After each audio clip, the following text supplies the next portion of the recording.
Itu sistem Allah.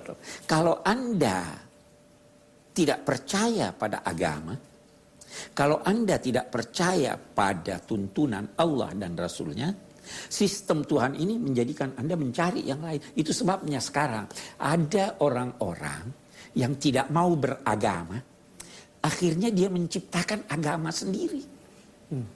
Dia ikuti. Karena keberagamaan itu ada dalam naluri manusia. Dia ciptakan agama baru. Ya kan? Boleh jadi agama barunya dukun. Boleh jadi itu. Ya kan? Oke. Kami jadi sistem kami, firman Allah, kami jadikan setan-setan itu sebagai pembimbing-pembimbing orang-orang yang tidak percaya. Oke. Wa idza fa'alu fahishatan qalu wajadna 'alaiha aba'ana wallahu amarana bihadza. Kalau mereka itu melakukan suatu keburukan, mereka berkata, oh ini tradisi orang tua kami harus teruskan tradisi ini. Ya kan? Wajar kami dapatkan ini orang tua kami melakukan ini, kami juga mau teruskan itu. Wallahu amarana bihadza, ini Tuhan yang suruh. Dulu dalam masyarakat jahiliyah itu mereka begini, tawaf telanjang. Perempuan-perempuan pun tawafnya telanjang. Untung di waktu malam umumnya telanjang. Kenapa? Itu pakaian yang kami pakai sudah pernah digunakan untuk buat dosa. Ya kan? Tidak wajar ini kita menghadap Tuhan dengan itu. Lebih baik kita telanjang aja. Ini Tuhan yang suruh kita. Nah, jadi ini kami dapati orang tua kami seperti itu. Telanjangnya kami telanjang juga. Padahal tidak semua tradisi yang lalu itu baik. Ya toh, itu prinsip kita dalam beragama, bahkan dalam hidup. Kalau ajaran agama itu berkaitan dengan kehidupan sosial, kita boleh pikir-pikir kenapa begitu. Kalau ada yang lebih baik, kita ambil. Tetapi kalau ajaran agama itu berkaitan dengan hal-hal yang tidak terjangkau oleh nalar, kalau tidak terjangkau oleh nalar misalnya ibadah, kenapa salat subuh 2 rakaat? Saya harus terima sebagaimana apa adanya. Karena kalau saya bertanya pada Anda maunya sholat subuh berapa rakaat? Anda bisa bilang 3. Yang lain bilang kenapa 3? Ya kan? Ya kita terima apa adanya. Tradisi yang kita terima dari orang tua-tua kita, yang walaupun mereka itu baik dan sebagainya, kita lihat. Kalau ada sesuatu lebih baik sekarang, kita ambil yang lebih baik. Kalau ada yang baik dari mereka tidak dan itu berkaitan dengan tuntunan agama, kita lanjutkan itu. Nah, mereka ini berkata, oh ini kami sudah dapati orang tua kami begitu, ini Tuhan yang suruh. Tidak. Allah di sini menyatakan, innallaha la ya'muru bil fahsya. Tuhan tidak pernah menyuruh kepada sesuatu yang buruk. Tuhan tidak menyuruh yang buruk. Yang Tuhan suruh itu adalah yang baik-baik. Kan? Ataquluna Allahi ma la ta'lamun. Apakah kalian akan menyatakan atau memperatasnamakan Allah hal-hal yang kalian tidak ketahui? Ya, saya kira kita lanjutkan. Baik, sebentar lagi kami juga akan mempersilahkan kepada jamaah yang sudah hadir di studio Metro TV untuk bertanya langsung, kesempatan kepada Pak Quraish, tapi Anda juga jangan kemana-mana. Tafsir Al-Misbah. Terima kasih kepada Anda yang masih menyaksikan Metro TV. Tafsir Al-Misbah membahas mengenai surah Al-A'raf sedang kami lakukan di sini. Mudah-mudahan Anda tetap bersama kami. Dan sebelum saya memberikan kesempatan kepada para jamaah yang sudah hadir untuk bertanya kepada Pak Quraish, mungkin ada yang ingin ditambahkan terlebih dahulu. Iya, saya ingin. Baik, ada satu ayat yang punya kaitan erat dengan apa yang kita terangkan yang saya ingin tambahkan. Itu kan tadi kita katakan bahwa mereka berkata ini Tuhan yang suruh kita. Ya kan? Tawaf telanjang itu Tuhan yang suruh, itu tradisi yang Allah suruh kita. Maka dibantah di sini bahwa Innallaha la ya'mur bil fahsya. Tuhan sama sekali tidak memerintahkan apa yang buruk. Jadi apapun yang buruk pasti haram. Kalau baru ada sesuatu yang buruk yang orang belum tahu dulu, tapi itu buruk pasti haram. Di masa lalu orang belum mengenal narkoba, ya kan? Iya. Buruk atau tidak? Buruk, haram. Boleh jadi orang berkata rokok, baik atau buruk? Buruk, tidak boleh. Jadi karena Tuhan tidak memerintahkan yang buruk. Nah, nanti tingkat-tingkatnya itu bisa bertingkat-tingkat, ya kan? Oke. Terus di sini katakan, Qul amara rabbi bil qist. Allah itu memerintahkan al-qist. Al-qist punya banyak makna. Bisa berarti adil. Bisa berarti pertengahan. Kebaikan itu adalah pertengahan antara dua ekstrim. Itu baik. Mau lihat contohnya?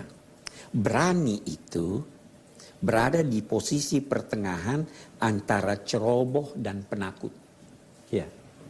Kedermawanan itu berada di posisi tengah antara kikir dan boros. Kesucian seseorang itu berada di antara menghamburkan nafsunya atau tidak bernafsu sama sekali. Itu sebabnya disuruh kawin. Itu Allah memerintahkan moderasi, salah satu maknanya di sini. Ada yang mempersempit lagi, Allah memerintahkan al-qist, al-adl, menempatkan segala sesuatu pada tempatnya. Waqimu wujuhakum inda kulli masjid wad'uhu mukhlisina lahuddin. Menyembahlah kepadanya secara tulus dan menyerahkan segala kepatuhan kepadanya. Kama bada'akum ta'udun. Oh, kalian telanjang sekarang, jangan telanjang sekarang. Nanti kalau kalian dibangkitkan di hari kemudian kalian akan telanjang. Karena kalian lahir dalam keadaan telanjang, ya kan? Jadi nanti kita bangkit dari kubur itu telanjang, itu waktunya. Bukan sekarang waktunya. Oke deh, saya kira itu. Baik, terima kasih Pak Quraisy. Silakan kesempatan untuk Anda bertanya. Ibu, boleh? Terima kasih. Seperti yang telah Ustadz jelaskan tadi bahwa setan adalah musuh yang nyata bagi manusia. Nah, yang ingin saya tanyakan, apakah ada tempat-tempat atau waktu-waktu di bumi ini yang sangat disukai setan sehingga kita harus menghindarinya untuk tidak ditipu oleh setan tersebut? Itu saja, terima kasih. Terima kasih. Ada enggak tempat-tempat? Sekarang begini. Saya teringat dalam benak saya dua jawaban. Yang pertama dulu, semua arena di bumi ini tempat setan berkeliaran. Semuanya di mana? Di masjid pun ada setan.